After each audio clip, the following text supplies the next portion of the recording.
Coming up on this episode of The Hive Life.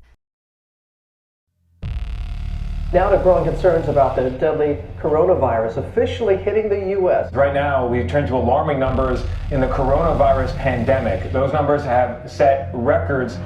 Today, I have signed a stay-at-home order for the entire state of North Carolina. Nobody knew what to do that first couple weeks of March. It was really hard to comprehend. We started having conversations in the leadership meeting of being like, what does this look like? How is this going to impact business? I kind of have a feeling like this could be a problem. It was the most nervous I've ever been in my whole sales career. There was no work coming in. If there's no work coming in, why would you keep a person that had only been there for a couple months? A lot of him is like, this isn't fair. We were doing so well, and this just sucks. I could tell that emotions were rising. I just can't imagine what David and Tim and Jared must have been going through, trying their hardest to keep everything afloat and to take care of the Spiracle family. That stuff, it's really taken a hit to me. Going through all this stuff, it tries to destroy you. That's what it tries to do.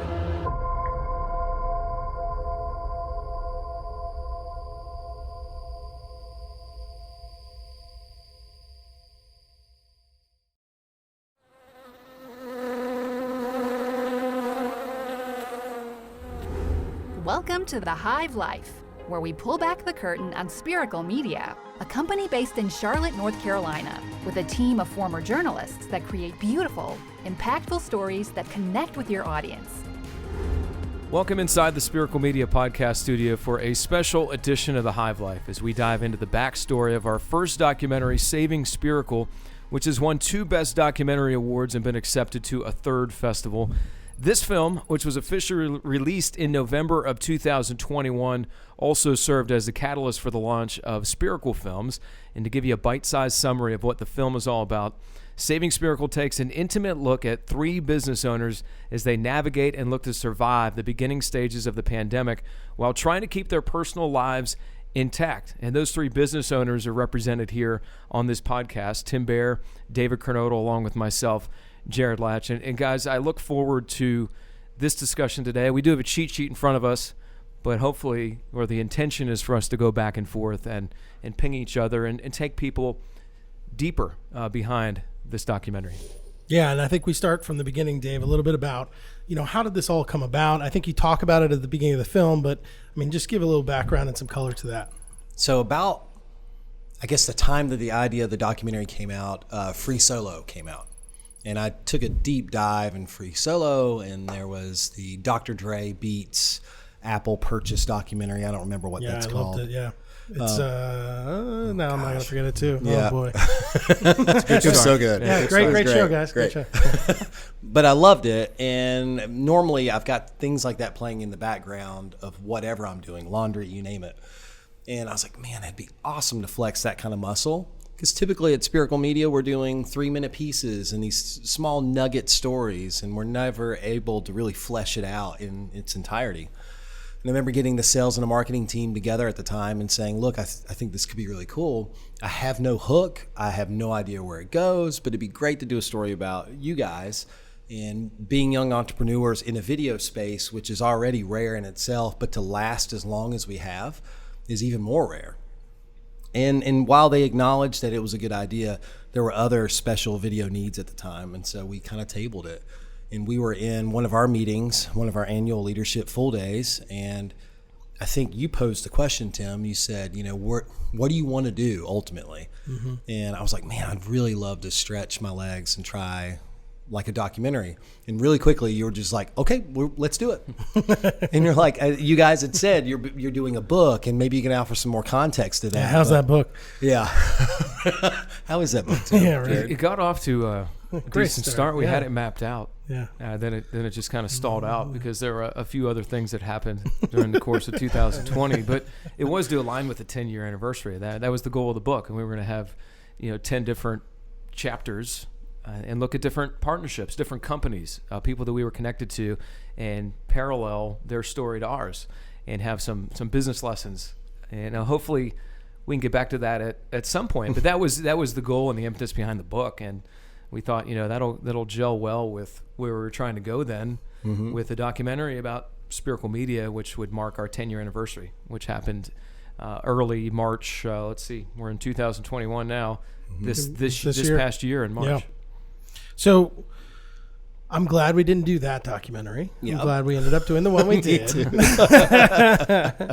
Why do you think this film's important? And these aren't going to only be questions to you, but maybe Jared, if you want to pick this one up a little bit, because I think, I'm having trouble now as we are almost a month into pushing the film out there. We've talked about it.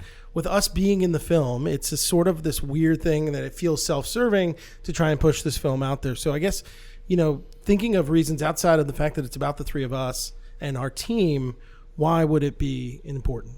I think to me, and now that we've had the opportunity to watch it several times, get feedback from individuals at some of these film festivals, which was the first time for me, and I think all of us, to be a part of that environment and to hear real world feedback outside of our circles has been pretty powerful. But when I look at it now, I think it's because of the humanity of the piece. And that's what really resonates with people, is that we all were vulnerable about certain things that are so highly intimate and personal in our lives. And it shows through at a challenging time for so many people. So when I really look at it, I don't necessarily look at it as our story. Yes, it is. Yes, we're front and center. But I've gotten out of that a little bit, where I think it's much more than our story. We know it applies to businesses. We hear that anecdotally and through conversation. But it also applies to just people in general that were going through any sort of extra challenge that was brought on by the pandemic and the unknowns and where do we go next. Everybody had to make decisions, whether that was loaded up on the business side or whether that was on a personal side. And I think that's what really gets me, is that it is vulnerable and honest and it's human. And for us as storytellers, it really hits the jackpot in terms of what we would want to share, an intimate look. If it wasn't about us, that's what we'd want to do for somebody else. So I think it's that human aspect for me that I really take away, of feeling why it's important, why anybody can watch this, I think, and take something away from it. So if we had done this documentary on a company across the street, do you think you would have had the access and the emotion that you did get, or the knowledge maybe that you did have? Because I think sometimes we talk about, the value of not knowing something going in, so you're asking more questions than you would if you knew things. I know for me, going through those interviews, I was much more, open and honest because it was you and I know you. And so it felt like a comfortable space. I wasn't really thinking about the fact that there was a camera there. And that's something we're always trying to do. But do you think it could have been the same, or somehow, what do you lose if it's about somebody else? That's a good question. I like exploring, especially not knowing the people and really not being able to flesh out their story or knowing their story full on before going into the interview. And that maybe the detriment to doing this story about us is that we knew everybody's cheat codes and we knew everybody's like emotional buttons. And the question was, when were we going to push those? Mm-hmm. And do we push them right out of the gate? Do we wait and put you on the line and exhaust you a little bit and then we go there? And so it was a little bit unfair. Sounds like a cruel game. Totally. You had on it definitely was. That's kind of how I compare it. I mean, because marionette. Yeah, when do I press the button? We would, and so like Morgan and I had crafted all these questions and kind of the direction of all that stuff, but we already knew what you guys had been going through. And so we knew you guys have huge hearts, you're emotional people. And so it's just a matter of time or the right question and whether it's framed a certain way, whether we were going to get that out of you. Did we want to do that out of the gate? Probably not. We probably would have lost a lot of context to what you guys were really going through. But I think if we were to go across the street and we were doing a story on them, it'd been more exploratory. Yeah. And for somebody who asks those questions, probably be a lot more fun doing it that way, because there's some distance there. And at the same time, you're getting there organically versus I know where this is going to go. And looking at those, I was going to ask you about the interviews. Yeah. Because being on the other side, we've always been on the flip side, camera. And then we went behind the scenes for a little while. And then we came back for this. But for you, I know I always get on you about TV Tim coming out, and you get on me for TV Radio Jared. Mm-hmm. You know, and it just sort of goes. It is what it is. Yep. But for you, it was just so natural. It wasn't TV Tim, so you were comfortable, and I would have to think that was because of David, like you mentioned. Yeah, I think so. I mean, we were doing these interviews early in the morning, so I'm not the most greatest You're morning too tired. person. He didn't have time to kick in the other gear. That was part of it too. I think Dave was purposely putting me in sleep deprivation.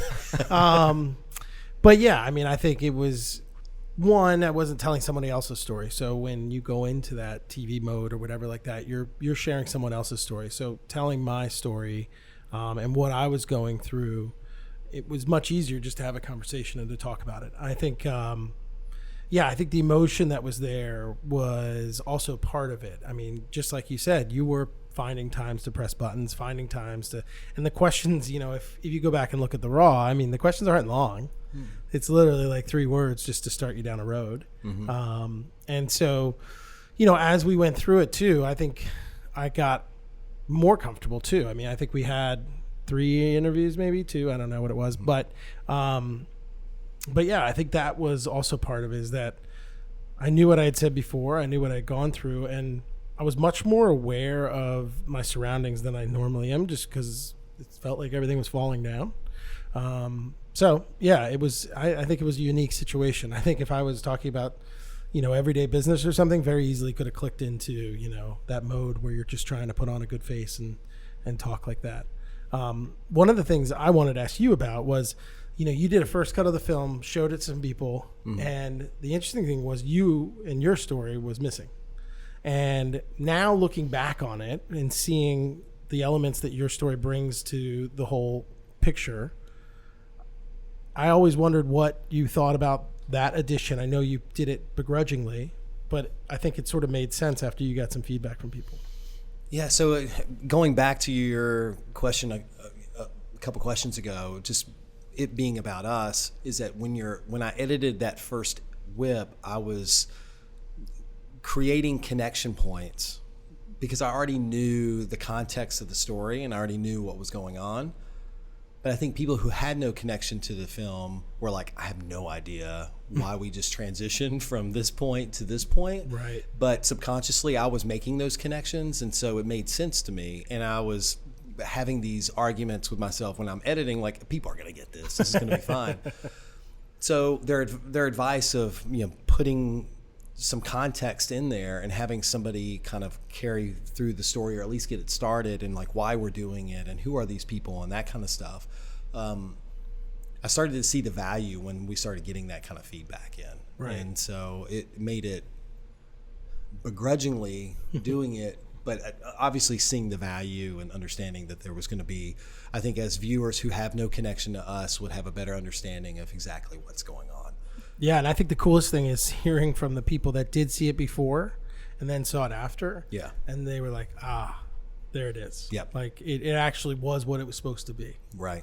Yeah, there was a lot more additional layers that kept adding to it the more and more feedback that we were soliciting from the public and friends and folks who were just in the video space. They were offering a lot of stuff to help us layer this thing to help tell better stories, for sure. Now, I know we want to talk about, you know, what we learned in the process, and I want to hold that thought for a moment because you had asked me, you know, why I think this film is important, and I'd love to hear your 2 perspectives on why you think it is. I mean, I think similarly to your answer, I think that we had a showing with EO, Entrepreneurs Organization here in Charlotte, and to hear from them directly as fellow business owners that went through very similar spots, and some of them excelled during the pandemic, some of them were tragically hit. And I think that, you know, I've had one person tell me, well, you know, you got through it okay and you got to the other side, and that's not everybody's story. And I was like, yeah, I know it's not everybody's story, but there are parts within this story that I think people can relate to. I think the family side of the stuff, what we were going through in that world, with illnesses and deaths and marriage stuff and all those kind of things, that also is what people connect to. So it's not only the business thing and the fact that the business made it through and the fact that we got to the other side. Sorry, spoiler alert if you haven't seen the film, but we're still here. But I think that is where I started to see that, people that were open to it could see themselves in different parts and different characters throughout it. And that's where I see there's value. That was a lot of the feedback that we were getting back, which is like, this is everybody's story, which is really interesting. To that question, I don't think there was any intent as this was being edited that this is the audience, this is why this film is important. It wasn't until it was being shown to people where I was like, oh, that's why that's important. Somebody can relate to that. Somebody has gone through like the business side of that or the personal side of that. I'm curious, did you know while this is being put together, at least some of the trickle of the information from it? Because we held off on letting you guys watch it for a while. Did you think, where is this going to go? Who's the audience for this? Yeah, I mean, we hadn't figured that out. And still even today, what we're talking about is that the obvious is business owners. That's what we look at the top of the list. But I think it's much more vast than that. I mean, I show friends from church or other groups, and they watch this, and it resonates. And it has nothing to do with being business owners. It says, thank you for being vulnerable and honest. That's what they see. Those are probably two words that I get out of any feedback that is there. Yeah. Raw, vulnerable, honest. And there's a thank you attached to that. Never intended that to be any part of the equation. Sure. No, that makes sense. Did you, I mean, I know we're going to talk process, but when you went into it, what you thought of making a documentary, was this what you thought it was? Was the process that you went through what you thought it was before you did it?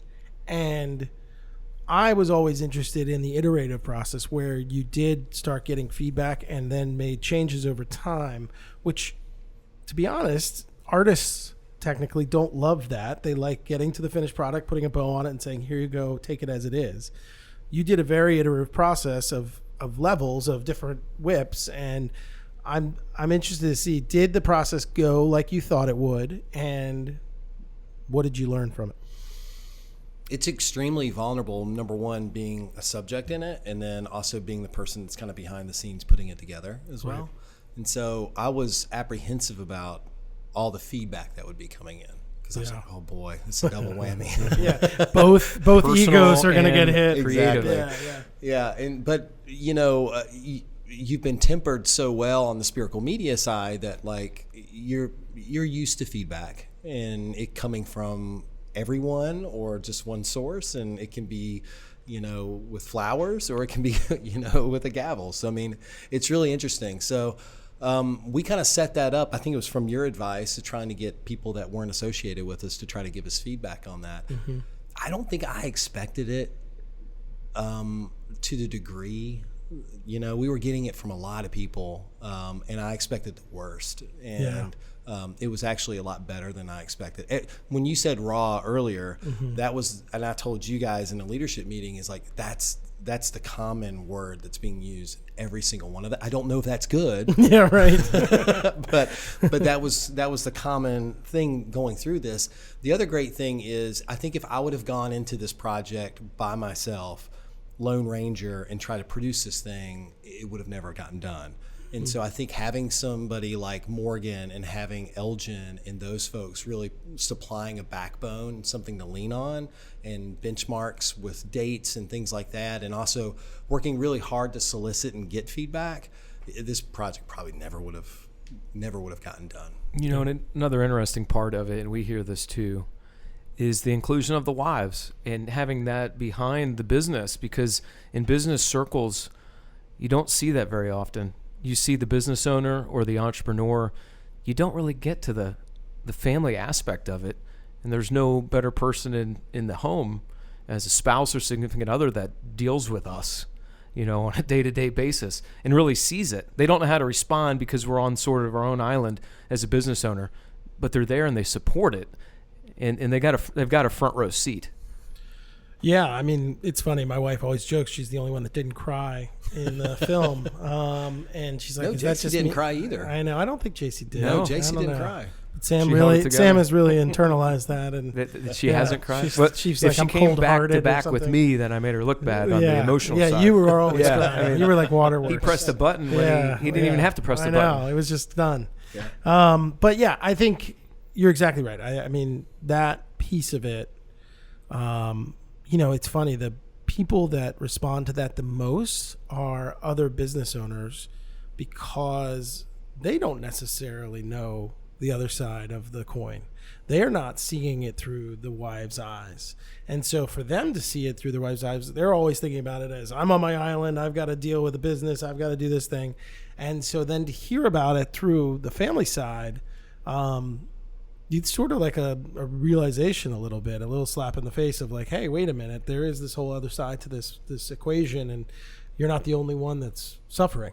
And so, yeah, I mean, I think that was you early on, that you pushed for that, and I think that was one of the key parts to make the film actually successful, is to be able to hear the bigger picture than just our side from inside this office and what that's like. Yeah, the interesting thing was, and it was not expected, was both your wives gave very similar answers, which is, I know my husbands love me, but I know that they also love the business and love the people within the business, and it's a split of time. And they weren't saying it necessarily in a negative sense, but coming to, I mean, they've obviously already had that realization, but obviously verbalizing and saying, look, I'm splitting time really with two loves, which is the love of business and their love for me. And I just thought that was really interesting through that process. And I don't think a lot of people who know you guys just as business owners would know that from your other half, you know, and I think that's just really interesting. So I was really glad that it was interesting that they answered it the same way, but it was really glad to include them in this piece as well. You know, and you mentioned the 2 interviews. I think originally there were supposed to be 3 interviews. And then what ended up happening is my whole family got COVID in January of 2020. So, and JC was pregnant at the time. And so it kind of shut down the third phase. Mm-hmm. I always look at it as, okay, the second interview, I'm pepped up a little bit more. I got the lights, Christmas lights behind, and feeling better. And I'm like, man, if we just had that third interview, I would have had it all together. But you know what? That wouldn't have been an accurate representation to have it all together. Mm-hmm. No, because the pandemic continued for another year that we didn't know about, which is pretty nuts that we're sitting here a year after that and still in this thing.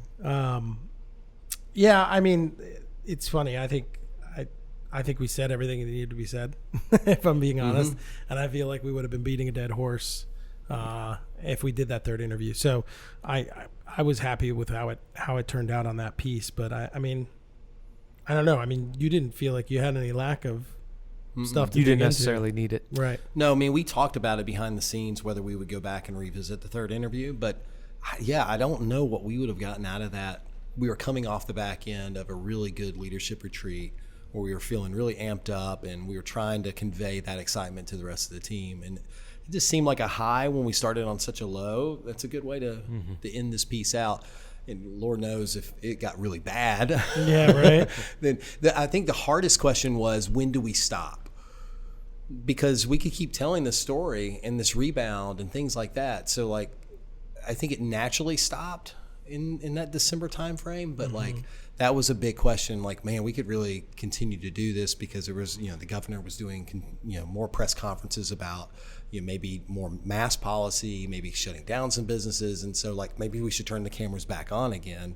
And so I think the hardest thing, for any creative is just stop, just put it on the shelf. One of the things I always think about when I watch the film, obviously I've seen it a ton of times now, is the emotional roller coaster you take the viewer on. And I know it was on purpose, but there is a moment in the middle of the film where there feels like, okay, things are going up, things are good, things are coming out. And then all of a sudden it's like, bam, families falling, our dad's dying, like all this crap comes piling back on. And so like I've heard this from numerous viewers. They're like, oh, I thought we were good. We were there. We were going to get to that end. And then all of a sudden it's like slap you across the face again.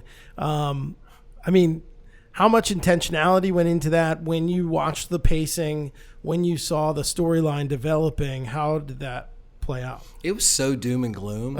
I don't know how you didn't go into a deep depression during the edit. I know I was going through it during the editing process. So like, it was very intentional because I was like, we are just destroying. Who would want to watch this at all with how negative this is? And so I love that question because like, yeah, that was intentional to bring you back up, get the viewers giving us not a false sense of hope, but more hope. It's like you're bringing them to the surface to get some air real quick. In the fishbowl. Because at the end, that's all that personal, turmoil that we were all kind of going in. And that's so heavy on the back end of just like the business struggling as well. And so I was like, I can't do that to them. And so I was searching for every little bit of rainbows and unicorns to put into that whole section before really dropping the hammer down that last section. Sure. And one more follow-up on the editing in post, because we hear it quite often. I know that some of you were able to bridge some of the gaps. But people will say, and I know Tim has heard the same thing, that was this scripted because it comes together so well. So my question to you is, how much did you have a blueprint originally, and then how much organically when you went in there that it just sort of, you were able to mold it together, and did it follow what you thought it would, or did you have some twists and turns as you went through to figure out, okay, here's how I want to present it? Yeah, I mean, you guys have worked together so long that you kind of already finished each other's sentences, whether you're in the room or whether you're not. Right. And so that proved itself during the interview. Yeah, it's interesting. He's more analytical, Jared is, and then Tim, you're more emotional. And so you balance each other really well in those interviews, which made it really easy to put together. A lot of those questions were intentionally done so you guys can bounce off of each other. Because I didn't want it to be one really long soundbite from Jared and then another really long soundbite from Tim. I wanted you guys to be really quick and going back and forth, adding to the story. And you're telling the same story too. So it's not like you're telling two separate ones. And so it all kind of melds together really nicely. And you know what's funny is that you just said that and it just sort of clicked to me. This is the first time that a film, everyone was going through the same story. Mm-hmm. That's the first time that's ever really happened, that the entire world was going through the same story. And that's never happened. And isn't it crazy, though, when you're going through it, you're like, I'm alone. Nobody else is going through it. Right. But again, that feedback that we got, and then obviously our internal talks is, you're exactly right. Everybody's going through it in one degree or another. Yeah. And it doesn't alleviate the stresses, but it makes it normalizes it. You're like, okay, so it's at varying degrees, everybody. And it's like any other conversation with somebody. You learn more about that person and you're like, dang, that's what they had to go through. And I'm like, I went through something similar too. We're all so connected.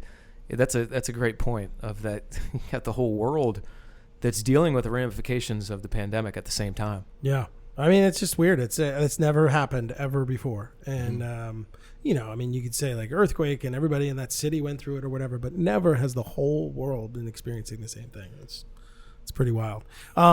We talk about, all the stuff we went through in making the film, getting to this point that we're at now. Like, where do we go from here? I mean, I have my visions and thoughts about it, but what do you guys see as, what are next steps? What's going to play out with Saving Spiracle? Well, I think there's still a continuation of the story that can be shared in person. And I think where it ends is where it ended. And we're all okay with that. And the story is what it is. But the story doesn't end.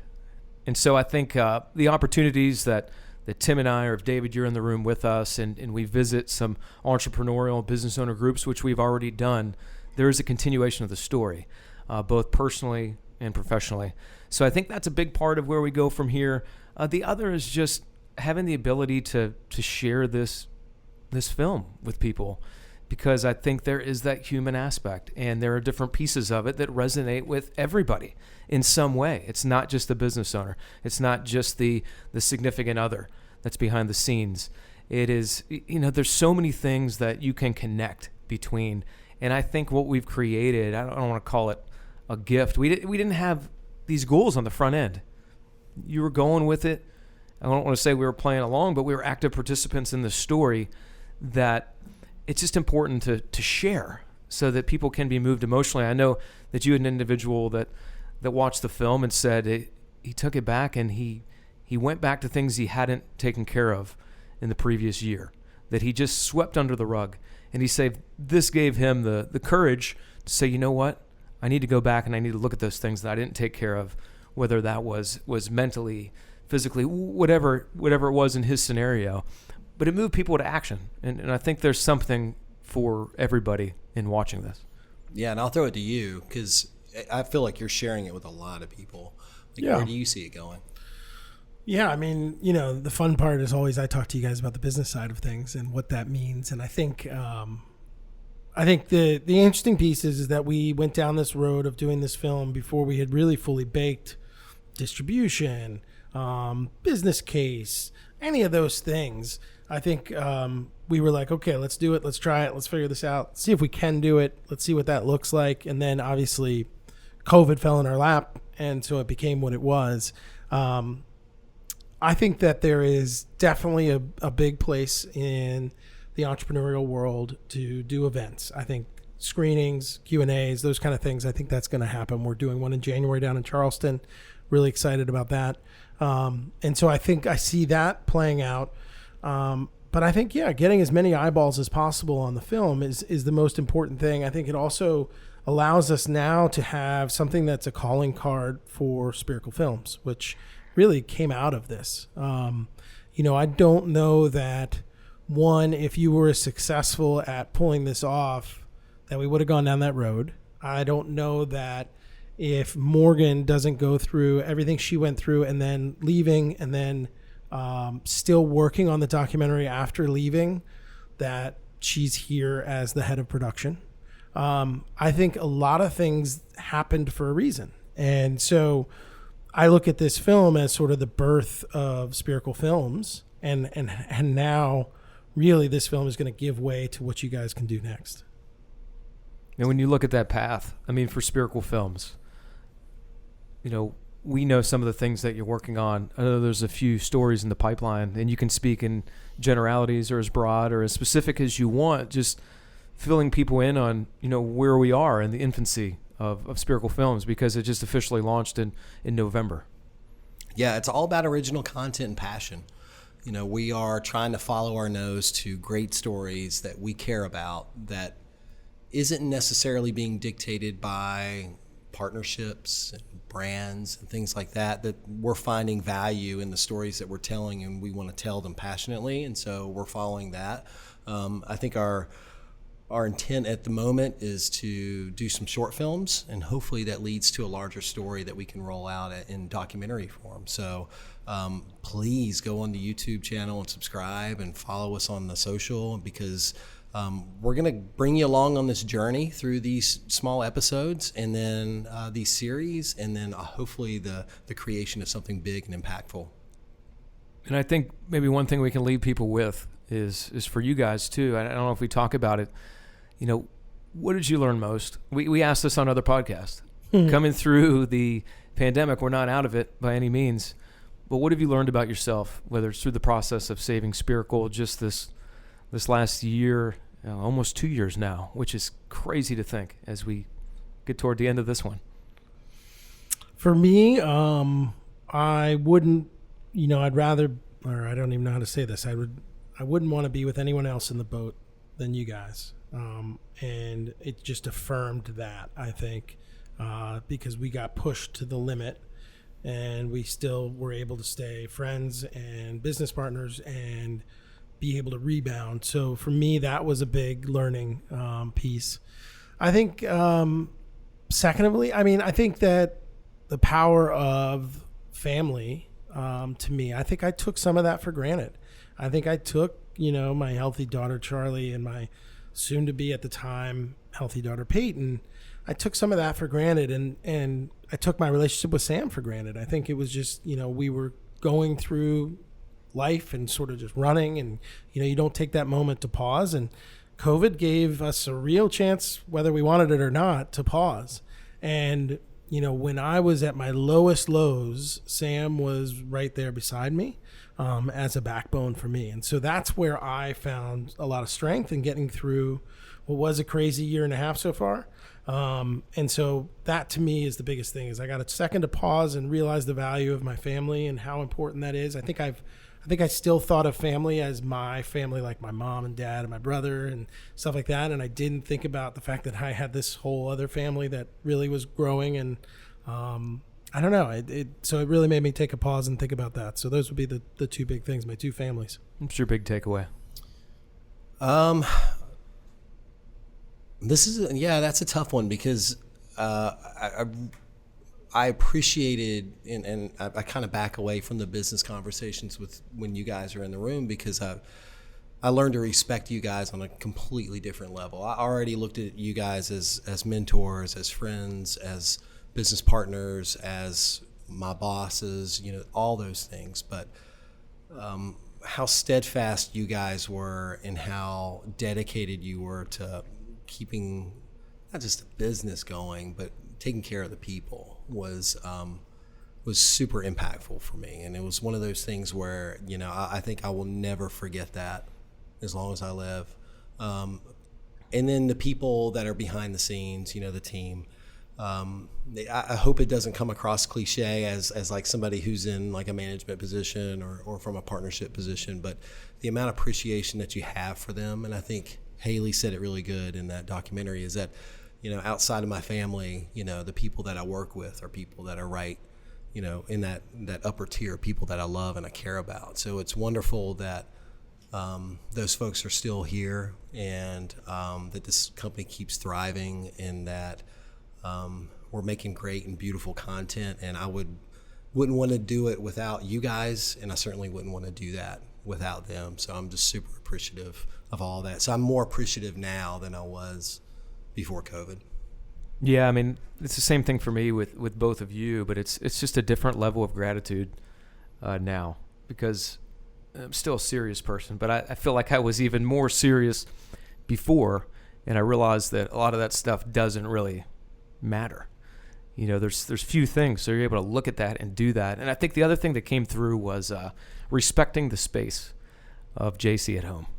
Looking at, I know the first couple weeks were really, really hard working at home, and I looked at them as a disruption. And she pretty much called me out and put me on the carpet for that and said, "This is their home and you're in it." And so for me, that was tough.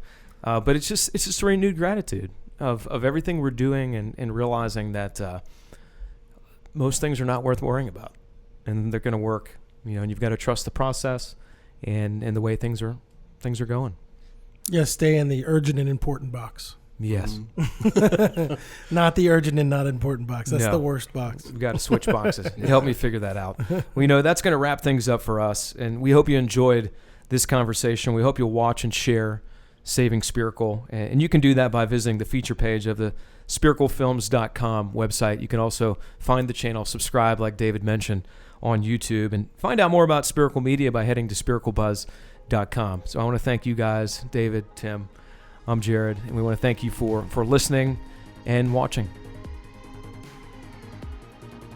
You've been listening to The Hive Life, brought to you by Spiracle Media. Always remember, you can visit spiraclebuzz.com or follow us at Spiracle Media on Instagram, Twitter, Facebook, or LinkedIn. We'll see you next time on The Hive Life.